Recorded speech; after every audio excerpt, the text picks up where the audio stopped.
afternoon, everyone, and welcome to our panel presentation this afternoon, Rethinking Stereotypes, Challenging Our Perceptions.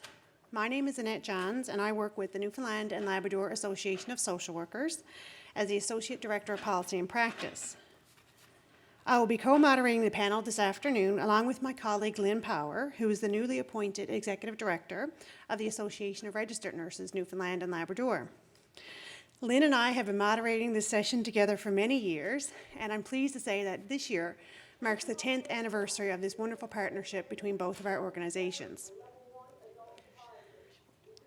For the past 10 years, the NLASW and ARNL have facilitated a broad range of sessions, with the first being a session on reporting to police in 2004.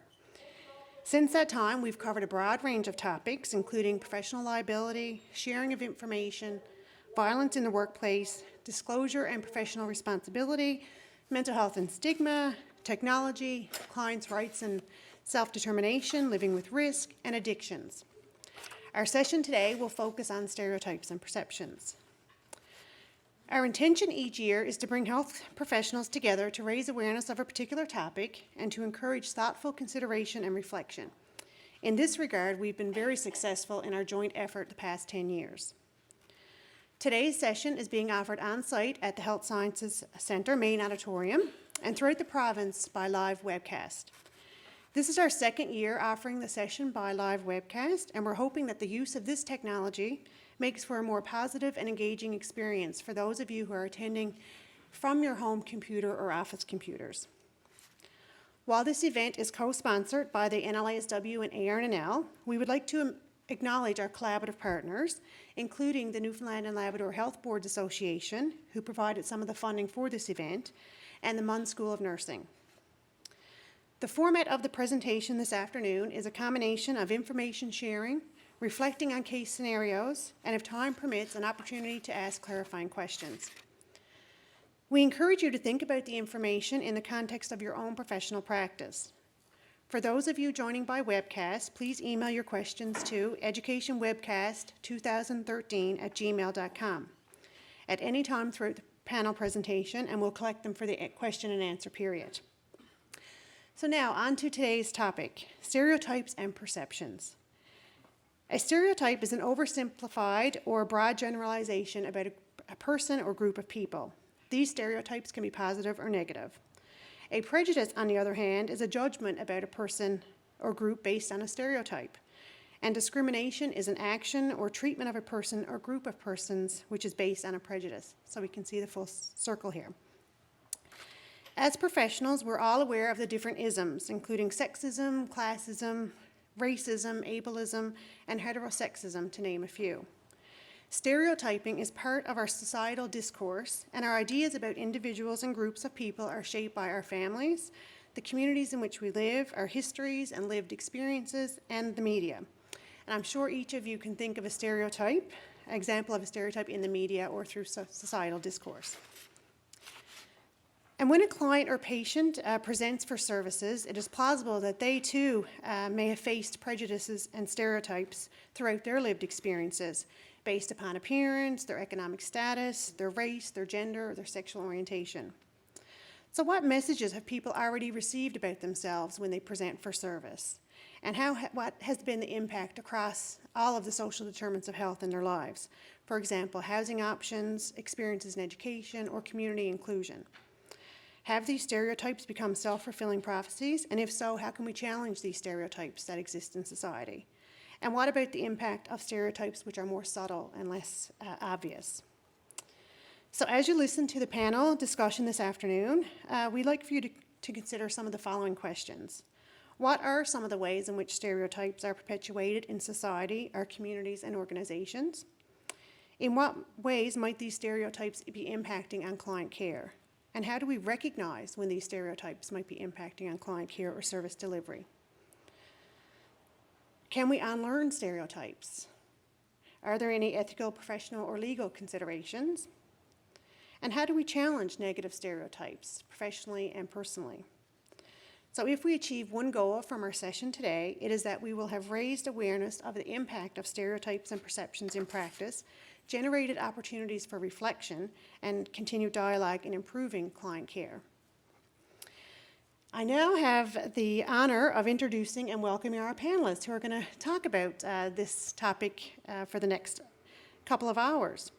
And we're extremely pleased to have assembled such a knowledgeable and experienced panel of professionals, and they've generously volunteered their time and expertise to help plan and facilitate this session this afternoon.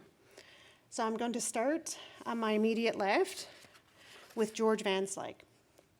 George recently resumed her position as social worker with the Lewisporth Health Centre, which is a long-term care home in central Newfoundland. For the past year, George carried the role of facility manager with Carmelite House in Grand Falls, Windsor. She completed her BSW at the University of the City of Manila and her MSW at Dalhousie University. She was also involved in various multicultural advocacy and research initiatives, and in recent years, worked with temporary foreign workers in the province. She worked in child, youth, and family service settings in the Philippines and in Newfoundland prior to her current focus in gerontology.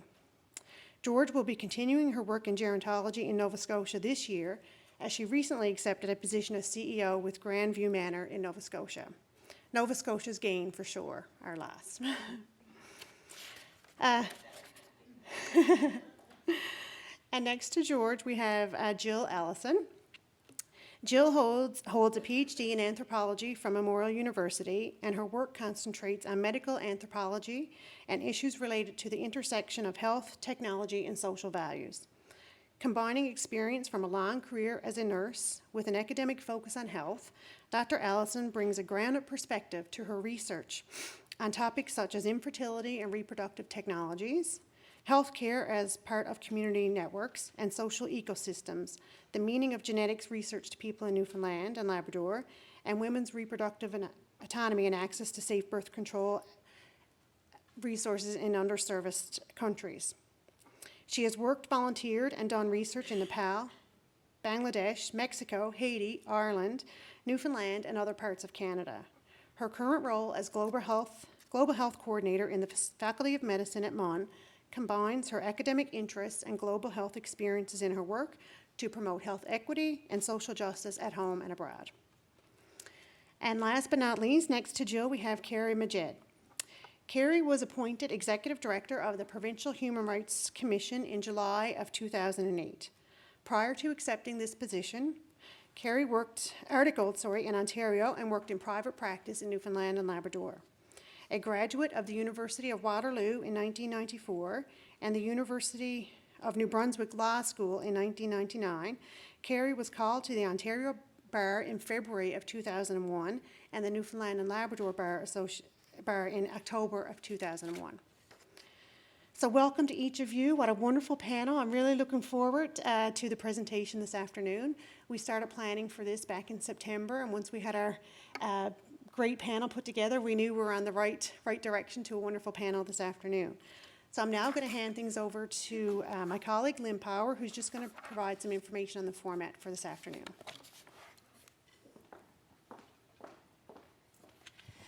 Good afternoon, everybody. Now, I was getting a little bit of feedback, almost like something moving. Was any interference in the sound up there? Okay, could be just the way it was echoing down here. Okay.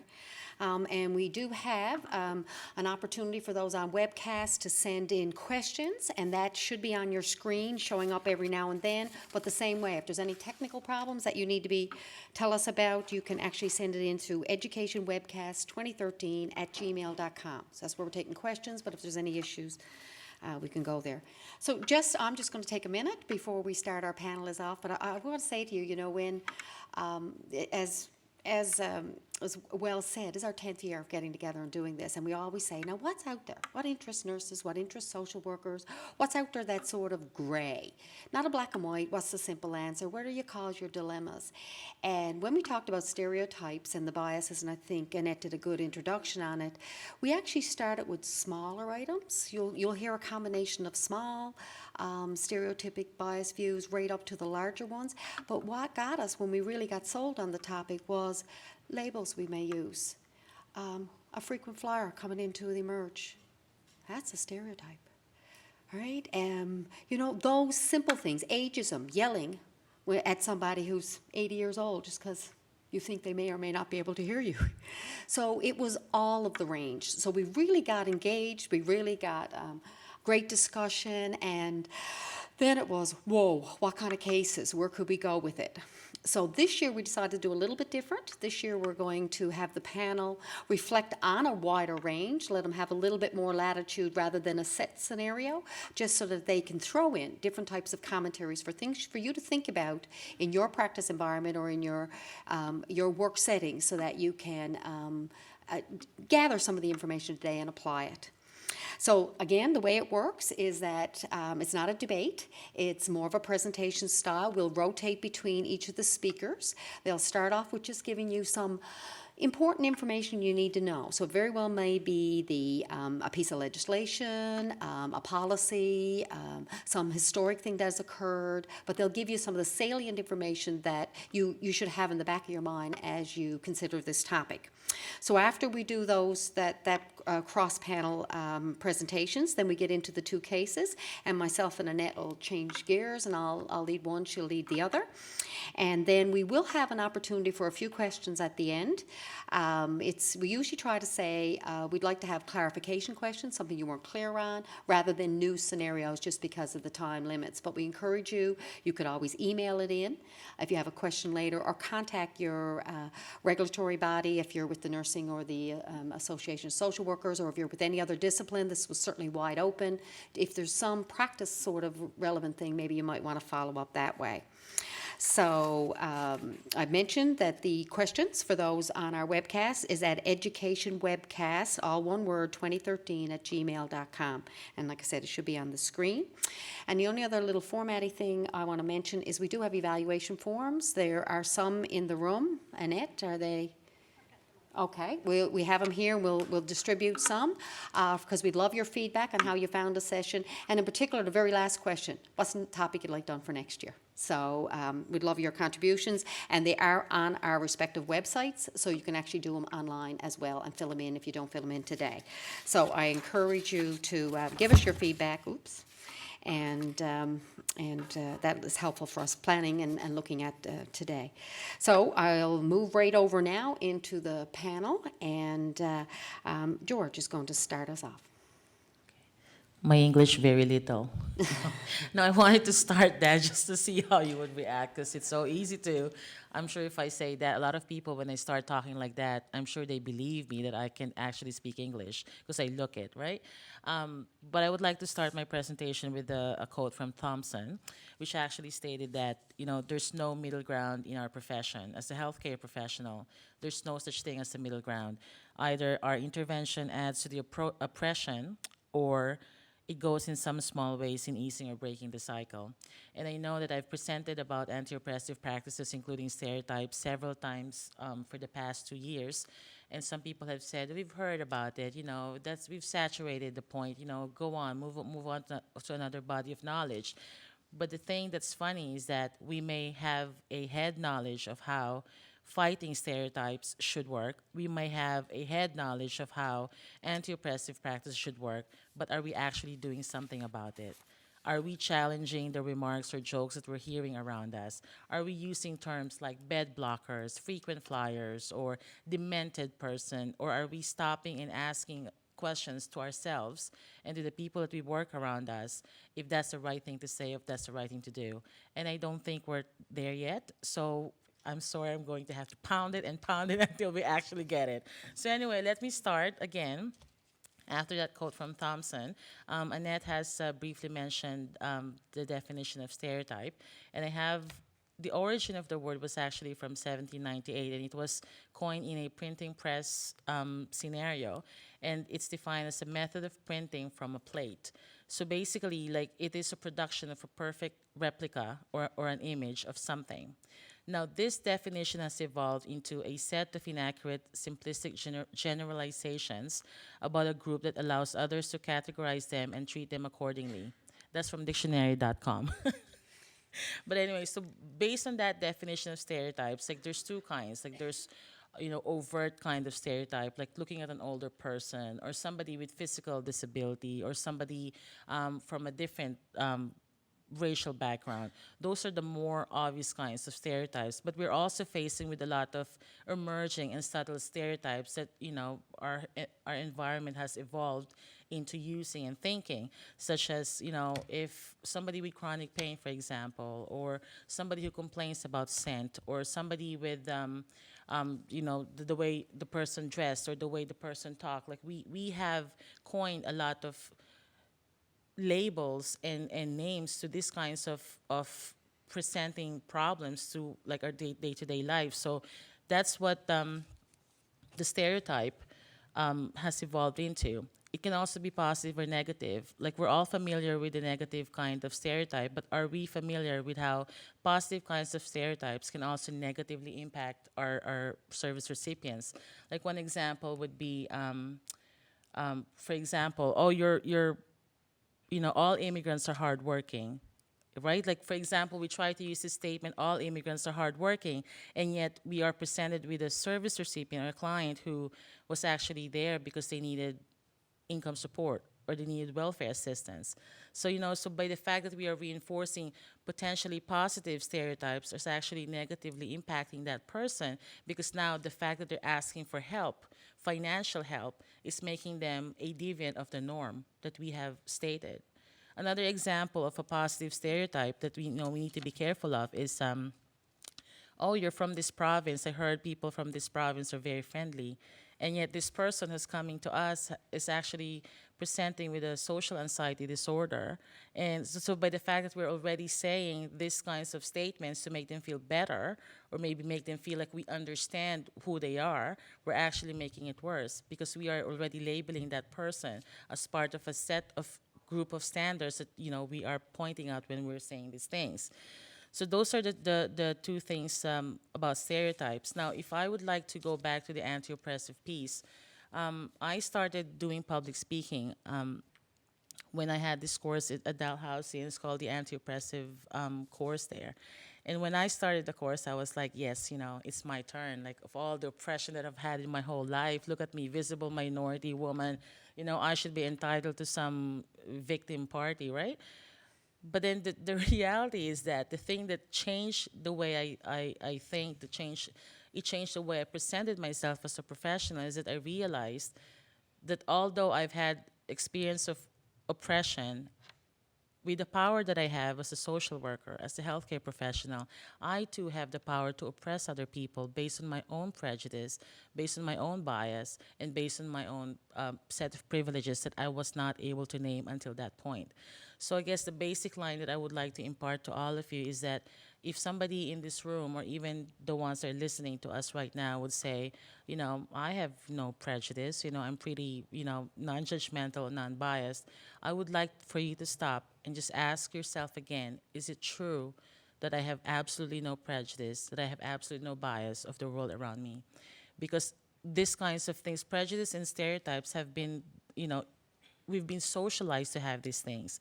Different set of stereotypes, yes, but we have been socialized. We grew up having sets of standards that, unless we start naming it, we actually won't be able to address and how it's going to impact client care. One of the formulas that we've used was that, prejudice, if you add power to your prejudice, then it's equals to oppression. I'm sure some of you have heard it. I'm sure you're familiar with it, and that's fine. But, if I may reiterate again, prejudice, as defined, is a rigid form of thinking based on stereotypes and discrimination. And again, we've all been socialized to be prejudiced at one point or another, so I would absolutely question if anybody would come and say they have no prejudice. When you add power to it, the thing about prejudice or even having a privilege is that we're usually not conscious about it. You know how sometimes you grew up with having, let's say, having a car here in Canada, for example, is normal. So we grew up having it, so we're oblivious to how people with no car, who can't afford to have a car, have been going through their lives without a car because we're just expecting everybody should have a car. It's the norm. So it's the same with having, growing up with a set of privilege, with a set of prejudice and bias. It's all oftentimes unconscious.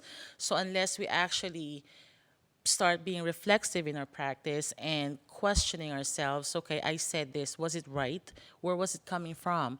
Why was it that when I saw a guy with tattoo, an older guy with tattoo, and a little child with him? Why is it I always think of this could be a dirty old man who's about to abuse this child? Those are things that, my goodness, if it would catch us off guard, and whether we like it or not, it's there. The question here now is, once we are aware of our own prejudices and biases, and once we're aware that the fact that we are in the field of healthcare, whether social worker or a nurse or a dietitian, or, you know, how does our power affect the way we serve other people? And how does our prejudice mixed with this power affect how we serve other people? I'm sure with a lot of scenarios later on, we're going to be talking more about this aspect. Now, when you say power, it's the capacity to act in such a way as to control others. It can either be constraining or enabling. There's actually an article, I'm sure you've heard of it, to Peggy McIntosh. It's Unpacking the Invisible Knapsack, and she basically identified several items that she has taken for granted because she's from a white race, and she's from a middle class background, and it's a really good read because it brings to our consciousness how much the things that we take for granted are also the same things that we use as yardstick to judge other people. We also use those things as yardstick to gauge whether that person, how come that person has the opportunity to go to school, they just choose not to go to school, maybe because they're lazy or inadequate or whatnot. But you see, a lot of these things come into play if we don't understand where it's coming from. It's affecting how we deal with other people, and we're not understanding it. So again, like if we're also going to look at the sources or causes of this prejudice, we have what we call Eurocentrism. This is a term that has been coined because, the early history, Europeans have a lot of power and control.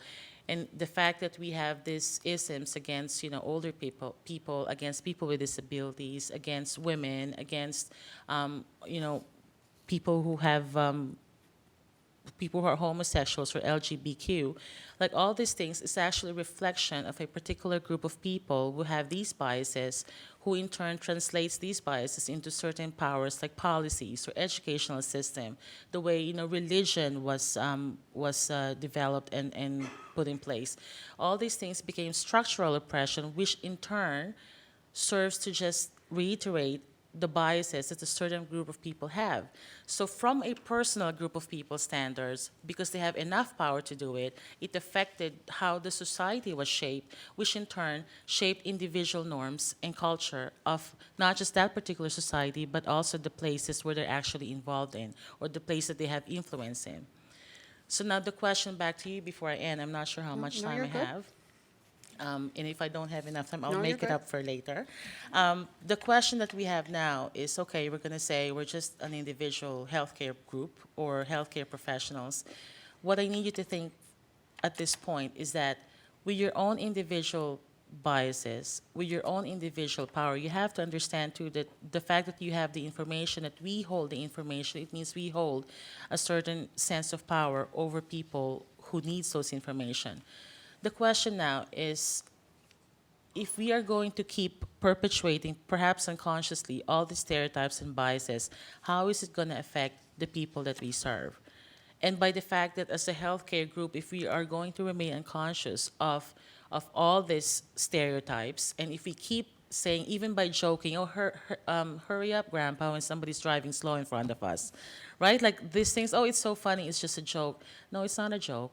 It's actually perpetuating these kinds of stereotypes that we are, quote, actively fighting against, right? So now the question is, it may be just an individual challenge, but how are we going to affect how we practice? How are we going to stop reinforcing these stereotypes towards the clientele group that we have? How are we going to influence our workplace? How are we going to potentially influence policies in place? And in return, when these policies are influenced, and how is it going to impact either the active opposition of these stereotypes or active perpetuation of these stereotypes? It's a vicious cycle, my friends. So I guess the challenge for all of us here is we can never be free of stereotypes. I'm answering one of your questions, but I don't think that we can ever be free of stereotypes. To fight it that way is futile. However, we can always start asking questions the minute we meet with other people, the thoughts that we have, the things that come out of our mouth. If you have somebody that you want to consult with and, be your bouncing board just to make sure that they're going to keep you accountable, then so be it. But we need to start questioning ourselves. Why are we saying this? Why are we feeling this? Why are we doing this? And then from then on, I'm sure, with the active opposition, then so many things can be done. So anyway, I'm done with my spiel. Thank you so much. And certainly, I think George gave us a lot to think about with it. And it is something that it takes a little bit of self-reflection. One of the examples we used in the nursing world was, because of the knowledge and the gain, the labels we put on people who smoke, who make a conscious decision to smoke, or that's the way we're saying it, or their health could be impacted by it. So it may not just be your whole background, it may be some particular activity you partake in. So it's important that we put it all together and do the reflection on that in our practice. So I'm going to pass it over to Jill now. Thank you very much. George and I are on the same page on so much of it that some of what I'm saying will be an extension of what George has just said from maybe a particular social point of view. So to begin with, I just want to flag that I am a recovering emergency room nurse.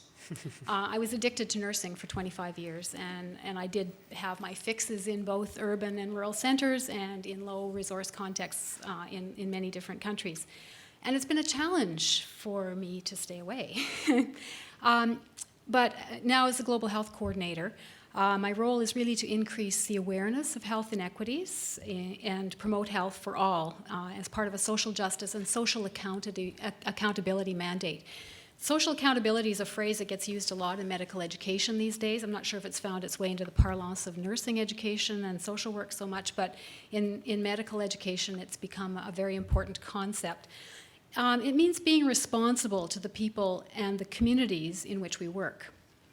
It also harkens to that concept of social justice in which we seek, as caregivers and as healers, to ensure that everyone is treated fairly and to the best of our abilities to ensure that there are not 2 or 3 or 4 tiers within the healthcare. I would argue that stereotypes actually operate in a very subtle and covert way to create layers, to create tiers within our healthcare system. And our healthcare system is a cultural institute. It's a cultural domain in and of itself. There is a culture of medical practice. We treat people we treat some people with depth, we treat some people with concern, and we close others off with a label that basically eclipses who they are and aspects of what they need and what they've experienced. Newfoundland is becoming a much more diversified society. And so this is a really good time for us to continue this conversation about assumptions, about stereotypes, and what they produce and what they perpetuate. As a child, I became aware of the ease with which labels and stereotypes could be created, and how they convey value, how they convey negativity, and how they convey bitterness often. I grew up in a small town in Saskatchewan. The population of the town was largely of Ukrainian origin. And it had been settled at the turn of the 20th century by stout farmers from Eastern European regions where there had been grain growing as the primary occupation. In fact, when I think about it, the community was actually a product of a stereotype because the Canadian government at the time assumed that these stout peasant farmers would be good farmers in a harsh climate and that they would develop the area for Ontario's growing economy and the fact that the railway was pushing through the prairies. So the fact that the stereotype kind of became a reality and that these peasants and these sturdy Ukrainians really did prove to be successful as farmers was probably due to fear of starvation in the harsh climate and the memory of persecution in their own countries as much as it was to anything else. The Ukrainians of the prairies were the butt of many jokes in society. They were teased for being perhaps not very intelligent, for lacking sophistication because of their accents. and for being maybe not quite socially as adept as other people. Substitute Ukrainian in any Newfoundland joke you've ever heard and you'll get the idea. I also want to tell you a story about an encounter I had when I was about 6. I went to the home of a classmate one day after school, and this girl's mother, who I'd never met before, started on a rant about a particular ethnic group. And one of the things that she said, amongst many others, was that this particular ethnic group, they all had greasy hair and dandruff. Well, I was 6, and I'm sitting there thinking, well, I know lots of, folks that look like me. Now, I'd never met anybody from this particular ethnicity that she was complaining about. But I'd met lots of folks with greasy hair and dandruff, and so I'm sitting there thinking, well, what does that have to do with anything? But at 6, I couldn't challenge her. But it stuck with me, and I remember how that image kind of gets burned into your memory as a child. Children learn to judge, and so it's very important for us to see how our prejudices, our ideas about stereotypes are formed very early on. We start with the children that we encounter, with our own children. And we have to work very hard as a society to move back. So flash forward many years, I became a nurse, and all joking aside, I had a very rich career as a nurse. I was very fortunate. And I came to realize at some point that I was probably an anthropologist. I was always asking what people call the child's game of 3 times why. But why, but why, but why? Why were people in the situation that they were in? I always wanted to understand what were the social circumstances behind the conditions in which my patients found themselves. And I refused to hold them to account completely for their health difficulties and their problems. And I think we share responsibility as caregivers to move beyond the obvious. In the news recently, there have been multiple stories on gender-based violence, from the horrific gang rape in Delhi, India, to the release of the report this week or just last week on the treatment of Aboriginal women at the hands of the RCMP here in Canada. The world's attention has been focused on this issue. What role has stereotyping played in allowing such events to continue in the 21st century? How often have rape victims been assumed to be somehow responsible for their fate? How often have nurses, doctors, social workers, and police conveyed, however subtly, the message that women should not have been where they were or doing what they were doing? The stereotype of the party girl behaving recklessly, what impact has that had? So we've perpetuated the social conditions in which this continues. What about women who are in abusive relationships? They're stereotypically portrayed as weak, foolish, submissive. When you let go of a stereotype, though, you might see, first of all, fear, but you might see tremendous strength and the capacity to strategize. Working in an emergency room in a small prairie town taught me that providing women with the resources in an appropriate place is key. Women in abusive relationships are certainly not going to pick up material on support groups in the waiting room. That doesn't make them stupid or deserving of their fate. It makes them smart. Putting those cards and pamphlets about how to get support on the backs of the bathroom doors in the women's bathroom cubicles gives them an opportunity to pick that up. That makes us smart. So when we think about how to get past the stereotype, how to get past the idea that, well, we put the information there, if they don't pick it up, that's their fault, then we become clever and we address the problem. As human beings, we crave order, social order that helps us make sense of the world. And anthropologists have studied and critiqued the way that this sort of social ordering system actually produces the people that it categorizes. In other words, the categories that we use to make sense of the world around us are actually social products. We produce them, and by doing so, we validate the world around us and perpetuate whatever is happening, whatever inequalities and issues that George talked about. So if they're man-made creations, we can unmake them. Claude Lévi-Strauss argued that the human mind and the cultural construction of order is based on the need to create binary oppositions, to create sort of opposites to help us make sense. Black and white, raw and cooked, pure and impure, those kinds of things. But post-structuralists and postmodernists, it's a scary concept for people who are social scientists, but postmodernists, of which I count myself, argue that the categories and the social order help us make sense of the world, but we need to be aware of the way that these categories and systems of order actually become laden with values and judgments and ideas about the worthiness and goodness of people. So it's not so much the fact that we create these categories. We need to make sense of the world around us. It's what values we attribute. It's how we associate particular kinds of values with those categories. The world isn't black and white, and we don't assess people. We can't assess people in this way. life is a continuum, and we need to see how people sort of move along a continuum. If we just lived in a black and white world, what does that mean for fat and thin? What does that mean for able and differently abled bodies, young and old? We create these binaries. We don't allow any room in between. Another concept that I'd like to flag is that of social capital. Pierre Bourdieu, for those of you who have studied social science, preeminent social scientist, sociologist, talked about how social capital operates to sustain social difference and social class.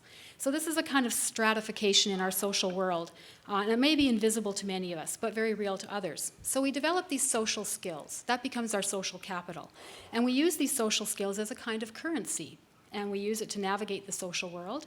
As caregivers, if we perceive that patients and clients, which is a word that I struggle with, if they're well educated and capable of navigating the social space in which we're seeing them, a clinic, an emergency room, wherever, hospital, is it easier to address them as an equal? If we see that people don't have that social capital, if they haven't had the education, if they haven't had the kind of upbringing that makes them comfortable in that situation, if they don't know how to navigate that situation as easily, do we see them as somehow less significant, and do we treat them differently? That's where we have to be cautious. An example that's often used of social capital is, even though things are changing somewhat, in medical schools across Canada, physicians' children are still a fairly significant proportion of the medical students who get in these days. So there's an element of social capital. They possess what it takes to achieve in that context. So, as I've argued already, it's not so much the creation of order and categories and frameworks for making sense of the world. The problem is when we use that social filing system, our creation of order, and think of it as somehow fact or nature or an objective reality. It's when we allow socially constructed ways of seeing the world to become naturalized and to be normalized. That's when we create a stratified society in which some people are treated differently than others, and where we assume that this inequality is normal, natural, and therefore justified. That's what we need to challenge. We need to prepare ourselves to accept difference with a measure of humility and humanity, and to be receptive and check ourselves for hidden assumptions and prejudices, as George said. Sometimes we're totally unaware of the way norms are created and upheld. I mean, for years, the male body was the gold standard in medicine, right? The male body was the norm. How could female bodies be anything but deviant when compared to men? I mean, we bleed, we grow boobs, we don't do anything right. So we have to think about other norms. As George pointed out, Caucasians rarely think of themselves in terms of color. We always think of ourselves as the norm to which everyone else is compared. And I also really like Peggy McIntosh's backpack. I think it's great. So stereotypes are products of the desire to create order. They're also products of our fear of the unknown, misunderstanding, and the values that get mixed up with those categories. We reaffirm for ourselves through stereotypes that we are good, that we are normal, that we are living by the standards that are established by our society. We are not them. We are not the other. The kind of normative standardization that's kept the LGBT community, mental illness, and substance abuse in the dark, we're only now breaking down those barriers and categories. We create us and them. We create the other, and someone we assume is different from us and beyond our understanding and beyond our sense of compassion. We need to ask ourselves what subtle or not so subtle values and judgments accompany the labels that we attach to people we work with and encounter. This is especially challenging in medicine because diagnoses are labels. So even though labels are something that we're trying to work against, we know that in medicine we create them all the time. It's how we make sense of the patients that come to see us. Medical diagnoses convey challenges for us to deal with. But language is powerful, and the power to name something is also the power to create. And Michel Foucault described the power of discourse, powerful language that creates and objectifies, categorizes and divides what is normal from what is deviant. So I think stereotypes basically operate to flatten out individuals. They flatten out the culture, they flatten out the social circumstances and the histories of the people that we see. So how can we connect with people and have meaningful healing encounters if we don't move away from that? I was thinking, when we talked about the frequent flyer in emergency, the other term that we often use is the non-compliant patient. How often have we written that on charts? What's behind that non-compliance? Is it because the patient can't afford the drugs? Is it because they don't have a car to get to the drugstore? Is it because they don't understand what it is that we're asking them to do? Or is it because they really just don't want the side effects? We often don't explore with depth. We just say, oh, they're non-compliant patient, and then that sets them up to be a failure right from the start. Do we assume that all substance abusers are drug-seeking? What if somebody has legitimate pain? Can a drug abuser not have an MI? Do we deny them painkillers because we know they're a drug abuser? We need to probe the depths of health needs without letting assumptions govern our history taking. And how prepared are we to actually deal with the needs of people who are different? That's what we need to address. So if I can leave you with one message today, it's that anything we consider normal or natural should be subject to challenge. There's no singular normal or natural, and there's no singular way of being, no matter what social group, ethnicity, profession, or gender you belong to. We all inhabit many layers within a single self. Social accountability and social justice, the struggle for health equity, demand that the culture in which our medical and social services are practiced is patient and people-centered. Ethics and morality frame the need for justice and respect. Social expectations are what we are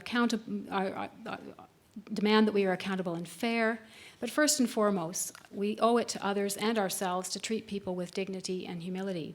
This means looking past stereotypes and taking the challenge to see the whole person. Thank you.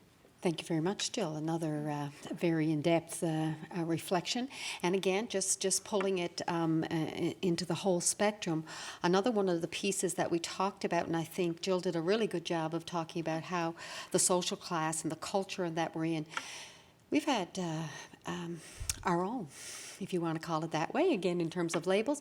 But when you as a nurse, you as a social worker, you as a physician come in and as the patient, and we can do the flip side. Oh, you know all about this, and so therefore we don't need to provide education. We don't need to support you because you know the whole system when they're a patient. And I remember a story once where a physician who was into a very high specialty turned around and said, I haven't seen anything like this in years and years, but because I had the label. So he said, explain to me, exactly. Go back to me and help me understand some of the basic concepts. And it was a vital sign. But it was a reflection that they were in a totally different field. So we have to think about it from all angles. So I'll just add that little piece to it because it's a fabulous conversation. We're going to pass it off to Carrie.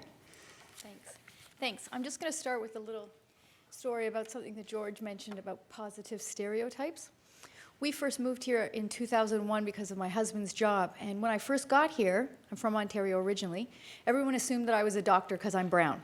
They're only new immigrants are doctors or engineers or MUN professors, yeah. And so I kept having to say, no, I'm actually a lawyer. There are brown people that are lawyers. But it was unusual for Newfoundland. But I've never, to be honest, I've never really felt that I've experienced negative implications of my whatever labels that people put on me. And I think the real reason is, and I've talked to many people about this before, I think the real reason is, I'm a Canadian. I grew up here. I took Highland dancing lessons as a child. My mom is Scottish, from Scottish origin. So I have the same sort of cultural assumptions. I know the songs. I eat the same food. I don't have, I dress the same, and I don't have an accent. I think that's one of the biggest things that I found in my experiences that have just led me to lead a completely normal, boring 1980s high school existence in Bowmanville, Ontario. So anyway, now I'm going to talk about the boring legal stuff. If there are instances of discrimination or harassment, usually in the workplace, then people make complaints to us at the Human Rights Commission. So the Human Rights Commission is an at-arm's length government agency which reports to the Department of Justice. We provide service to the entire province, though we're located here in St. John's. And primarily, we administer the Human Rights Act by investigating and resolving complaints, usually by settlement or mediation, and by educating and informing the public about human rights law and human rights in general. Our obligation is to conduct an unbiased, thorough, and complete investigation. We're neutral. We don't represent either side. The Human Rights Act is quasi-constitutional, which means that it takes precedent over other pieces of provincial legislation where there's a conflict. The Act is applied to all departments and agencies of the Government of Newfoundland, including healthcare and school boards. It also applies to private businesses, landlords, and not-for-profit organizations. It does not apply to federally regulated businesses like Marine Atlantic or the airports. That's the Canadian Human Rights Commission. So essentially what the Act does is it prohibits discrimination or harassment in certain areas if the treatment is linked to one of the prohibited grounds. And they're the usual things that you're used to hearing: race, color, nationality, ethnic origin, social origin, religious creed, religion, age. And I'm just reading from the Act here: disability, disfigurement, sex. And even though it's not specifically stated in the Act, sex does include, by implication, transgendered. Even though it's not about sex or sexual orientation, the courts have read it into the legislation to cover people who are trans. So it does include sexual orientation, marital status, family status, source of income, and political opinion. So there has to be a link. You can't just go and say, I'm a woman, I didn't get a job, therefore I've been discriminated against. You have to show that the reason why you didn't get that job is because of something to do with you being a woman. Discrimination is defined as, and it was already, you already defined it earlier, I think, but the key in Canadian law is that it can be intentional or not. So you can make, and this is usually what happens, the cases that we see are people just are really not aware of what they need to do as far as miscommunication between different cultures or failure to accommodate people or whatever. Originally, these acts and commissions were set up in the 70s to deal with overt examples of racism. I'm just watching this series. It's an old series on PBS called Eyes on the Prize about the American Civil Rights Movement. I mean, the stuff that happened then, it happens around the world still to this day, but I'm fairly confident to say for the most part it doesn't occur in Canada anymore. And it's just shocking that that was so open and overt. Now we're dealing with much more subtle forms of discrimination based on stereotypes and assumptions. So there's different types of discrimination. There's the direct, that's what I was always talking about, the overt racism, for example. Systemic, which are stereotypical assumptions based on a person's presumed traits. This type of discrimination is subtle and much harder to prove. We need numerical data. We look at policies, practices, organizational structure, decision-making policies, all these sort of things in an organization. And they usually arise out of long-standing stereotypes about certain people. For example, I went to law school and graduated in the 90s. 50% of my graduating class were women. 5 to 6 years after graduation, probably 50 to 60% of women are out of private practice. Why is that? We have children, and we go to government, or we take jobs in-house or whatever. So the whole structure of the legal practice is not very family-friendly. An adverse effect discrimination occurs when an employer adopts for a genuine business purpose a rule which on its face is neutral but has a discriminatory effect. And for an example, I would use, a work social event, that's in a non-accessible location. I've talked to disability advocates here in town, and the rooms is not fully accessible. And during the winter, when the front path is the front ramp is usually shut down because of icicles, they have to enter through the back through a service door because there's no other way to get into the building, which I was really shocked to find out about. There's a group, the COD, I think, did a really good little video that's on YouTube about accessibility of buildings.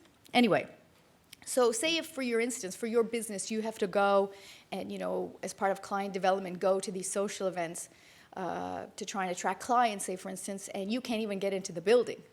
And so you're right away, you're being discriminated against. So we also deal with harassment, which is defined as a course of vexatious comment or conduct that is known or ought reasonably to be known to be unwelcome.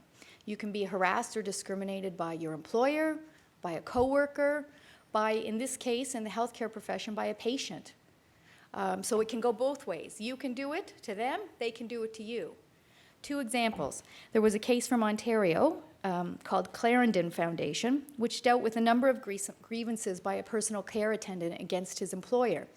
Apparently, there had been a patient that was really rude, made racist comments, and eventually refused, or basically said to the home care, "I don't want to deal with this guy anymore." He was black. And the employer, instead of saying, "No, you can't do that," said, "Sure, we'll just switch off." Today, I read in the online news, I was just doing some searches about healthcare issues. In Detroit, this month, a black nurse, there was a father who told the manager of the nurses, I don't know how it was structured, said, "I don't want any black nurses looking after my baby." And they put that on the file, no African American nurses, and she found out about this. So that's going on, where instead the employer should have said, "No, forget you, that's not how we work here." So she eventually is suing the employer, so I don't know what's happening there. Anyway, it's interesting. We also have another case. Basically, what stands, normally the case law says that employers can't sanction, like I was saying, patients' discriminatory requests. But we have one case that was from Newfoundland about a personal care home, not a personal care home, but a personal care assistant. And the gentleman who received these services, the woman that he had hired originally went off on maternity leave. So when she went off on maternity leave, you know how your job is held kind of for you when you're off on maternity leave. When she came back, he said, no, I don't like you. I don't want you anymore. I want this other woman who's been filling in for me. And the judges agreed and said, you can do that as long as it's not for a discriminatory reason. You're allowed to have personal preferences and who cares for you. And I think the difference was because it was personal care, he was older, he needed specific, like very personal things done. And the other thing the judge said, well, this other older woman cooks the traditional Newfoundland food that he really likes. So this was actually in the court case. So that wasn't a great case for us, but it just goes to show you that these things can happen. Okay, so the Human Rights Act only applies to certain areas: the provision of goods and services, which includes healthcare, accommodations, that's tenancy, employment, publications, and the making of contracts. Now, most of our complaints have to do with employment. I'm primarily an employment law lawyer. And most of our employment law complaints have to do with the failure of an employer to accommodate an employee's physical or mental disability. So, in fact, the accommodation of mental disabilities, including invisible disabilities like chronic pain or depression or something like that, our statistics keep going up and up in that area. So Section 25 of the Human Rights Act deals with the intake of complaints. We can only accept complaints if there are reasonable grounds for believing that a person has contravened the Human Rights Act. It's a relatively low threshold to get a complaint in our office, in through the door of our office, and that's really in keeping with the original intent of the legislation, that is providing, an opportunity or access to justice for people who believe they've been discriminated against. But just because they're accepted at the initial intake stage doesn't necessarily mean that discrimination has been found. It's a complaint process, and there's an investigation process, and there's many opportunities throughout that process for complaints to be dismissed or to be resolved or mediated or whatever. The government of Newfoundland, including school boards and healthcare boards, is the largest respondent, I guess, that we have. Meaning they have the most complaints against them. And I don't know whether that's a result of the fact that the government is, up until yesterday, one of the largest employers in the province, or if, government employees are heavily unionized, they might avail of, sessions like this today to know of their rights and to know that this commission exists so that they can file complaints. They have respectful workplace programs, all these sorts of things. But I've traveled around the province, and smaller businesses, like I've had honestly people say, what do you mean I can't fire somebody who's pregnant? We have so many complaints where women who, as soon as they disclose that they're pregnant, their contract is over or they get terminated. So this happens still. Okay, so as I was talking about undue accommodation and undue hardship earlier, the law requires that employers and service providers accommodate people to the point of undue hardship. And that's a legal construct, but it implies a duty which requires significant difficulty or expense. Most of the times, they're very simple, they're very easy. It's a computer program that increases the font on your computer, or a desk that rises up and down if you sit at a desk, or a special chair, or these things. It's very rare that you have to go and, spend $1 million to adapt your building to allow people to get in and out. It's a multi-party process. That means unions also have a duty to participate, and they can be held liable if they just block it for an accommodation for, say, seniority reasons. The employees also have to provide certain information to support the need for accommodation and to accept reasonable accommodations if they're offered. So that means you don't have to disclose, your diagnosis, but you have to be able to tell your employer, I need XYZ because I can't lift 10 pounds, or I need to, work part-time, or do whatever. You have to be able to show with medical evidence your functional limitations. And just to provide a note from your doctor saying, off sick for medical reasons doesn't really cut it anymore. So, and the employer, their responsibility is to have a policy in place to take the request seriously and get expert evidence if necessary. We had a case a few years ago where a woman who had, I can't remember, hepatitis A or B, was working at or was studying at a school for estheticians. And when she got accepted, and when she disclosed that she had whichever, hepatitis A or B, the school kicked her out. And basically what they said is, you're going to be doing practice nails and all these sorts of things, facials and whatever, on other students. And because of the type of disease you have or illness that you have, we were fearful, or they were fearful, that there would be a risk of spreading it. But in this case, we won this one, thankfully, but basically the adjudicator said they had the opportunity and should have, it's very simple to find out the proper medical evidence that really, with gloves and proper sanitization and maybe not having people doing certain procedures on this woman, that you could certainly have kept her in this school. She could have graduated and could have gone on to a very successful career as an esthetician. But sometimes people hear hepatitis B, HIV, all these things, and all of a sudden these little flashes or sensors go up that there's a problem. So our process is fairly simple. We have a 1-year limitation period. People call our office or email our office and speak to one of our investigators. Does it fit within the confines of the Human Rights Act? Do we file can we draft and file a complaint form? Then it gets served on the respondent. It's like a legal process, like a statement of claim and a defense. It starts a legal process, which sometimes can end up at the Supreme Court of Canada. We've had cases like that. The legal document is served on the respondent. They get an opportunity to respond. Documents are disclosed. Interviews are done. Work sites are sometimes visited. And a report is drafted. People are given the opportunity to respond, and they make comments on all these submissions. And then finally, after the report is drafted and we've got all this information, these reports go to the commission for a review. And our commission is also like our board of directors. And they're just basically people appointed from across the province, and they decide whether or not there's enough evidence there to warrant a board of inquiry. And a board of inquiry is like a hearing, like a court hearing. And what they're supposed to do is represent community standards and community norms. There's only a few lawyers on them. Most of them are teachers, professionals, nurses, social workers, people from whatever field. And they're just supposed to say, does this sound like there's enough evidence of discrimination to warrant a hearing?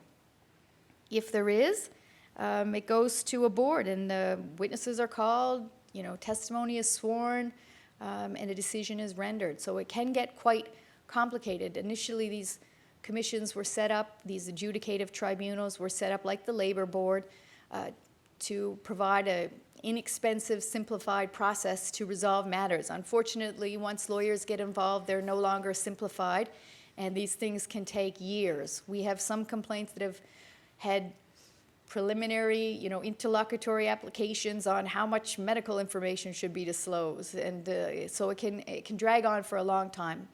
We're really trying to focus, though, more on early settlement and mediation, and the mediations that we have had have been very successful. So my thoughts is that public education is what's really important, and if people do make complaints, then you get to them as soon as you can, try and mediate it, resolve it, and send the parties on their way, because the more protracted a legal dispute is, you'll never be able to go back to work, your old workplace, if you've been in a legal harangue for like the past 3 or 4 years. Anyway, and that's about it for right now. Okay. Thank you. And there's been a lot of references and resources that have been cited here today, so we'll see what we can do with the panel people to get you that information. So now what we're going to do is go into some of the cases where we're actually going to help apply some of the information into practice and get the panel's reflections on it. So I'm going to pass it over to Annette.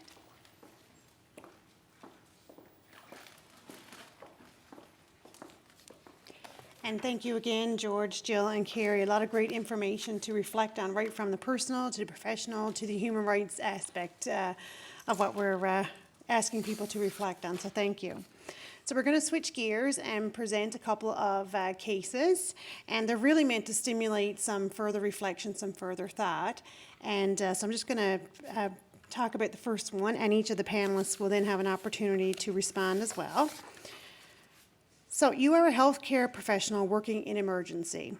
John, a 72-year-old gentleman, has presented at emergency for the 6th time this month. John has a history of substance abuse, primarily narcotics. Recently, John was diagnosed with dementia, but to date, he is refusing any services. During his latest visit, John's partner Peter came along and was hoping to get information about a placement into long-term care for both him and John. So in terms of some points, questions that the panelists were asked to consider, were what are some of the possible stereotypes, assumptions that may impact on John's care in this particular case? And how do we recognize when the personal is having an impact on the professional? And what about our own comfort levels in working with the client? And as a society, do we hold paternalistic attitudes towards seniors? Or what kind of attitudes do we hold? What about seniors with dementia and so forth? Are there any legal or human rights issues that we might need to consider? And are there resources that may assist us as healthcare professionals in our work? And how do we effectively challenge any of the societal stereotypes or prejudices that might be in our workplaces or communities? So we're going to start with Jill to provide us with her comments and thoughts on this particular case. Thank you very much. I guess as a recovering emerge nurse, I probably have seen people like John in the past. One of the first things that came to mind, well, first of all, he's presented and emerged 6 times in a month. So obviously there's some challenges there, and there needs to be some questions. And so, we can talk about that frequent flyer label that might diminish his actual health needs, but it doesn't reduce the need to care for him and to provide a deeper level of service. But I was intrigued, first of all, by the history of substance abuse and the primarily narcotics. The first stereotype or assumption that might come to mind if you see that on the chart, particularly in the emergency room, of a frequent flyer is this guy drug seeking? Is he in need of drugs? And what kind of, what's the origin of this addiction? There's many reasons why people become addicted to substances, and sometimes they're people who are business people, they're professional people, they're university professors, who knows, anybody, any walk of life. You can have a car accident, you can have chronic pain, and you can become addicted to substances, and when suddenly your prescriptions are no longer available to you, you don't have much recourse but to perhaps look for those narcotics somewhere else. And we don't always provide support, especially for the elderly. We don't think about somebody like John as needing to go to a halfway house or a rehab center to get treatment. So we close off a lot of times the opportunity to think about the depth of this person's problem as a substance abuser. The other thing that might come out of this is that we might consider if he's been using narcotics, perhaps he's got something like HIV or Hep C, and that raises a lot of flags about putting people in long-term care. So we need to think about whether or not we're going to, in some subtle way, be conveying that John here is a risk to other people, that somehow he's a vector of a disease as opposed to a victim of a disease. And that often happens with diseases like Hep B and HIV. We don't think about the patient, we think about the risk they pose to others, and that really shuts down our ability to deal with them as human beings. Another thing that I thought we might consider with John is, Peter is his partner. That suggests that he's in a homosexual relationship, but that doesn't mean he doesn't have other family. There are lots and lots of people in homosexual relationships who were in heterosexual relationships in the past who might have children. And maybe there's children out there that we should be contacting, and we shouldn't assume that he has no one else, that Peter is his only resource. And so we should be asking, what other family do you have? Do you have children? Are there people that we could call on? That assumption about what the family looks like or what a couple looks like sometimes blocks us. And there was a poll on CBC. I'm not sure how many of you heard that last week. They do those polls in the morning on CBC, and they ask you to comment. And one of the poll last week was about a lesbian couple who are going to adopt a child. And, do we think this is a good idea? Well, why do we even ask that question? I actually was quite horrified that CBC would have that as a poll. It suggests somehow that this isn't normal. So, as I said, challenge the norms. They're a family. Why not? Why shouldn't they adopt? What's the big deal? So we need to think about John and his partner as a family, and we need to broaden our horizons about what that might mean for him as a family, as a member of a family. In terms of resources in society, I don't think there's very many long-term care facilities that address the needs of the LGBT community. I think it's a real challenge. In fact, there was a film made recently that addressed the fact that gay men are actually going back in the closet when they go into long-term care because they are discriminated against, persecuted. So after years, this generation, guys like John, who are 72, were the generation that worked really hard to promote gay rights, to get acceptance and to have gay marriage recognized in society. And now, when they go into long-term care, when they really need support in their partners, they're going back in the closet because that's not accepted. And so long-term care is a place where we really need to do a lot of work to address the needs of people in that community. There's a few long-term care homes out there that call themselves rainbow or LGBT friendly, but not very many. And I don't know that I'm not sure there's any in St. John's. I don't know, George, you might know a little bit about that. But it's something that we really do need to consider. So those were the things that kind of jumped out at me. In terms of professionals, those are the stereotypes we need to think about. We need to think about addressing what it means for an elderly gay man. We need to think about what it means for an elderly man with a substance abuse problem. Those are the issues that are probably front and center from my perspective. So thanks. Thank you, Jill. Certainly some different things and things for us to consider when we have clients or patients that present in those kinds of situations, and more about opening the space for the dialogue to continue, to get past what the assumptions might be and to really figure out what the story is and what the lived experience is of that particular couple, family, or patient or client.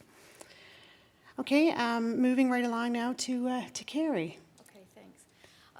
I did a little bit of research in this area because I'm not in the healthcare field. I looked primarily at some reports that the Ontario Human Rights Commission have done on aging, mental health, and visible minorities in the healthcare profession, so I'm just going to cite them up front.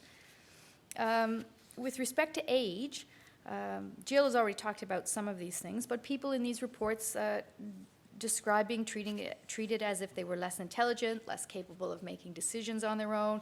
They were talked to in a patronizing way and left out of treatment decisions involving their medical care, even when they were capable of being involved. and there was some concern about side effects that were not taken into account for certain people, especially, with dementia or Alzheimer or something like that. There were stories from people about physicians who normalized concerns of older people, saying, oh, that's just, you're getting old, these things happen. Often relating, like I said, them to the aging process, and in turn providing inadequate assessment and follow-up care. There was also some concern expressed about the use of, or the high rate of use of antipsychotic drugs in long-term care facilities. I've got a friend whose father is, working his way through the healthcare system, and though he's received excellent care, she thinks that they're putting him on a lot of drugs, and to keep him calm and to keep him quiet, and who knows if that's necessarily 100% medically necessary. With respect to substance abuse, there's lots of stereotypes there about people not able to accurately assess situations. They can't make decisions about their own lives because of substance abuse, and the physical condition of dementia tied in with substance abuse or any other physical conditions or illnesses are not taken as seriously. With respect to the LGBT issue, some, especially older men, may find it harder to disclose their sexual orientation because, they feel like it's not an inclusive environment, the healthcare field, or a long-term care setting like Jill was talking about. So they may refuse care or not seek out care because they feel stigmatized. They're dealing with healthcare professionals who don't accept the relationship for whatever reasons or don't know how to deal with it. Healthcare professionals must recognize and respect the validity of the same-sex relationship, regardless of their own personal feelings about this topic. There was a case a couple of years ago I read about in the news. I don't ever know how it was resolved, but it was coming out of the Manitoba, I believe, Human Rights Commission. And essentially what happened was in a rural community, a recent immigrant physician who was Muslim, a woman, refused to treat a lesbian couple that were coming into the clinic, and so they filed a complaint against the healthcare clinic and the doctor, and I don't know what happened, but in that case, I would argue that they would not be able to refuse treatment. This is a public service, regardless if it was a private service, it's a service that's customarily offered to the public and therefore should operate in a non-discriminatory fashion. Also, I've heard of cases where say, for instance, there was one in Ontario where a surgeon refused to treat, as part of the transition phase, do a surgery on a person transitioning to becoming a woman. In that case, the physician was not found liable because it was determined that the surgery that the patient was requested was outside of this doctor's sphere of practice.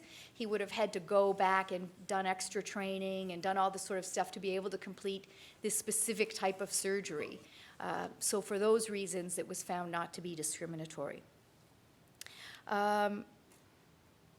Also, Peter may not be treated as a legitimate family member. Okay, sorry. Jill had talked about, maybe there are other family members out there, but you've got to, avoid the instance where the gay partner is not considered family and not included in the decision-making process, or not even allowed to visit. I mean, I read in some of these reports about, family only being allowed to visit. I know now, I had a friend who was on the maternity ward, and when they had the flu bug going around, they said, family only, but you can also designate certain family friends, or however they phrase it. So I think there's some acknowledgement there that a family is, bigger than just your immediate family. With respect to some legal or human rights concern, since 2004, Newfoundland has recognized same-sex marriage. So if John and Peter are legally married and John becomes incompetent and there is no advanced health care directive, Peter could act as substitute decision maker as a spouse, a legal spouse. And he would trump other family members if they showed up because there's a category, spouse, children, parents, siblings. However, if they're a common law relationship, usually which is defined as, living together in a married relationship for more than 2 years, he would be like any other common law spouse, and there was no advanced health care directive. They would not be considered the substitute decision maker if there were other family members. Okay, I'll be really quick. Oh, you still got lots of time. Oh, I Carrie? was given the 2-minute warning. I guess I'll just end for this, two quick points. I read in one of the studies about gay couples that they really feared going into long-term care facilities, either because the relationship wouldn't be considered valid or respected, or that they might even get split up because there was no, thought, guess, put on the fact that these people had spent their lives together and they should be able to grow old together in the long-term care facility. And the other last thing, there was some mention about John refusing services. So just because, you have the right to refuse treatment if you want to, and you can determine what should be done with your own body. There was some stories in the report on aging about older people being coerced into taking medication so that they could leave the hospital. I'm not letting you out until you, show me that you're taking these medicines, like non-compliant patients. So that's certainly something to be concerned about. And I will wrap up there. Thanks. Thanks so much, Carrie. When I heard you speak, a lot of terms just jumped in my mind around ageism, paternalism, capacity, rights, and so forth. And that's basically what we've been talking about. And the point around the advanced healthcare directives, I think, was key as well in terms of, as healthcare professionals, we can be telling people at any stage about the importance of advanced healthcare directives, because a lot of people don't know that they have to actually have an advanced healthcare completed to say who do you want to speak on their behalf if the need be. So people, the importance of filling those out and having those on file. The piece around capacity is so important too that you talked about in terms of, does John even want any intervention? And just because he has a diagnosis of dementia, we know that a diagnosis of dementia doesn't equal a person not being able to make their own decisions, and there's of course a varying degree of dementia.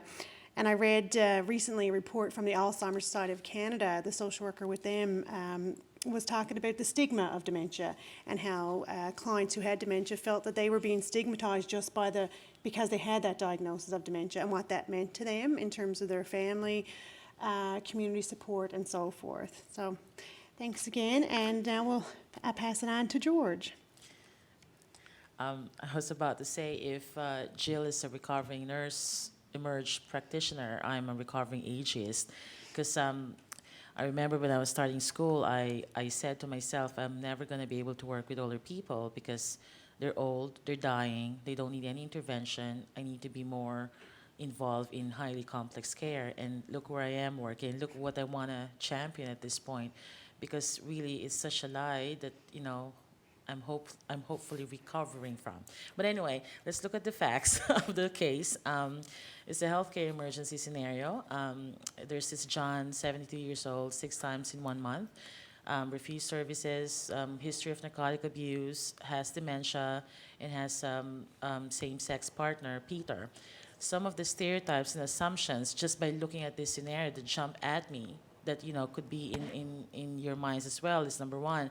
You mentioned frequent flyer. I would ask, does this person have paranoia to be wanting to be in the hospital so many times? My time is being wasted with, the same person coming over and over again. Are the concerns legitimate? Oh, because of the narcotic abuse history, does he just want more, free drugs? And the fact that he's refusing services is being difficult, agitated. What is the term that you're using? Non-compliant, behavioral problems. He's refusing to do what I, as a healthcare professional, tells him to do. My goodness, this person has a problem, right? And then some of the things that also jump at me, okay, this person has dementia. Do I even have to talk to this person? Maybe he wouldn't understand what I'm going to say. Just the fact that somebody has a diagnosis of dementia, it's so easy to look beyond that person, look at the next of kin who has the power of attorney, and not even bother to check if this person can even understand what's going on, right? So the other thing is the fact that he is, he's bisexual or homosexual. So, okay, the image of dirty old man jumps at me again, or, does this person have HIV? If he was using needles before, would he have this, right now? Or, does Peter have the right to decide, which, has been explored too by Jill and Carrie. The other thing is if he's going to long-term care, if Peter wants him to go to long-term care is not even prepared to deal with sexual advances from older people who said they were sexual. Like I've had experiences where a husband would actually wants to have physical contact with his wife and have the wife on his lap. And I've heard comments saying, my goodness, look at that's horrible. These people have been married for so many years. Wanting to touch each other is as common as night and day. And instead of just drawing the curtain, you would be saying, that's horrible, maybe we need to use some patch, to curb the hormones. I mean, we're not prepared to deal with sexuality, between older people, among older people in long-term care. How much more are we prepared to deal with homosexuality, same-sex partners in a long-term care setting? That's a big question in my mind. And then the other things that also came to my mind was, okay, oh, he's a junkie. Or demented. I've heard the word demented before to describe people with dementia, and I thought my blood pressure would just go to the roof. Demented, as defined, refers to people who are insane, who are daft, who are crazy, loco. People with dementia, depending on the stage of dementia that you are in, depending the level of recognition that you have, may not necessarily always display aggressive behavior or insane behavior. And for us to label people with dementia as demented, I'm sorry, but it really... Anyway, it makes me white. I'm sorry. So anyway, the other question, so we have, if you want to, raise your hand if, 2 minutes, raise your hand if you feel that I've missed any of the stereotypical thoughts that, we would attach to this case. But what is the impact of the personal and professional? We also have to understand emergency scenario. For example, as healthcare professionals, we're not perfect. You're probably, burning 2 candles, being so tired, and then have to present with this situation could make a short fuse shorter. So what are the things that we can do about it? Like, for example, if you're feeling hesitation or reluctant to address the situation, you feel discomfort, you can stop and pause and identify it and name it. Ask somebody else to come with you if you need to. And when you're dealing with a person, instead of you are aware of all these biases in your head, now the next thing that we need to do now is, okay, I have very limited experience with this situation. I may not know a lot of information, but I'm going to find out for you. Just the fact that we're going to be open and telling them, this is not my comfort zone, but I'm going to do what I can to assist you with whichever way possible. That is opening a whole lot of communication that is otherwise blocked if we're not careful. So that, that is one of the things that I would like to recommend. Be truthful. Try to avoid labeling, still be respectful. And instead of assuming, that the person with dementia cannot address the situation, start by talking to the person himself. Establish that assessment that you can do while talking to the person. And then the power of attorney and next of kin was already discussed. And I think one of a really good resource was the one in NLASW. They had a paper drafted about competence and capacity. And I find it very interesting because you actually identify that capacity is in a spectrum form. It's not no capacity, yes capacity, no. Depending on what decision-making skills is needed, you can be capable of making decisions about your clothes, but not capable about your finances. And I think it's a really good resource, which later on we're going to share with you. So that's my thoughts for now. And thank you again, George. Certainly a lot of good themes coming through from what each of you were talking about around the reflective piece. So reflecting on what we would consider some of our own biases, some of our own stereotypes or perceptions. And George, I like your honesty at the beginning, how you're recovering ageist. I know you've written about some of that before as well. And in being in tune in terms of what some of the labels are and what they might mean and how that actually can help or create the cultures in which we're working in terms of some of the stereotyping that exists. And the strategies that you talked about were really key in terms of how do we open up the communication and starting with the person first, which is key in terms of getting past all the stereotypes. In this case would be to start with John and what John's particular needs are. So it was a really good discussion, and thank you, George, Jill, and Carrie. I'll now pass things over to Lynn again for the second case. Okay, we're building a little bit on this, so there won't be, again, as much story, but we want them to dig into a different types of scenario. So this one, we're just going to be you, where you are, your background. You're a social worker working in the community. You're a nurse working in acute care. You're a physiotherapist working in an outpatient clinic, or you're a therapist of some sort working in private practice. So just be you, who you are. And these are the client profiles that are coming across your day. And just as a panel, we're just going to ask them some of the things. What do you think about? What challenge do you face as in these capacities? So the first one we're going to talk about is body image. So a 19-year-old underweight female comes in. So she's 19 years old, she's underweight. Where do you think? What are you thinking about? Then if she's come in with a history of overdosing. Oh, the fire alarm system is now back in service. So for those out there in St. Anthony, I'm sure you care a lot, but we're doing well here in the city. So back on the body image. So we want you to think about the 19-year-old who's underweight and what you may think about. The 30-year-old woman who weighs over 350 pounds and is seeking recreation funding for her 10-year-old daughter. Right? What are you thinking? Prominence. A client who's a 33-year-old male comes in to see you, and he's an inmate of the local correctional facility. What do you think?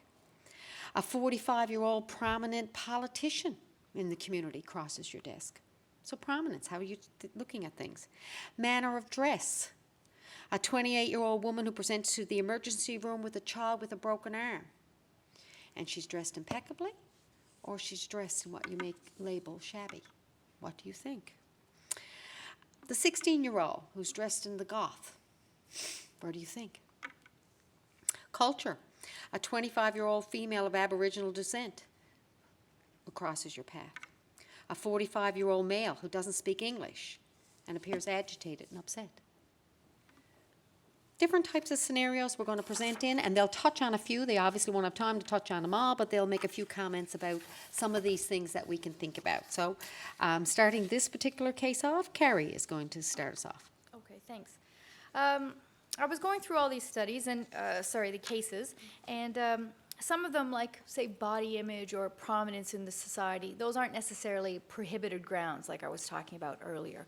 Though the one here about the overweight woman, that has been in the courts determined to be sometimes a perceived disability, and you can have cases based on that. But no, they're not technically human rights matters, though they are about stereotypes and assumptions, clearly. Criminal conviction in our Act is only with respect to employment. So you can't be denied employment because you have a previous criminal conviction, but only with employment. Social status is not a prohibited ground. So I feel that a lot of discrimination that occurs is about class or education or these sorts of bigger issues rather than, the color of your skin or this or that or whatever. But that's not a prohibited ground in our Act.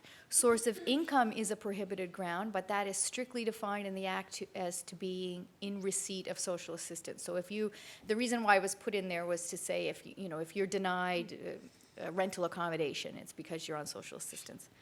Manner of dress is not specifically a human rights matter in our Act, unless the dress is a reflection of one of the prohibited grounds, for example, cultural or religious or something like that. One of these reports that I read, there was a study from St. John's, which I found very interesting, from 2008 about immigrant Muslim women claiming that healthcare professionals' lack of knowledge and discriminatory attitudes resulted in insensitive, inappropriate care. These women reported instances of healthcare providers becoming frustrated or angry when asked to acknowledge or respect religious or cultural benefits and needs.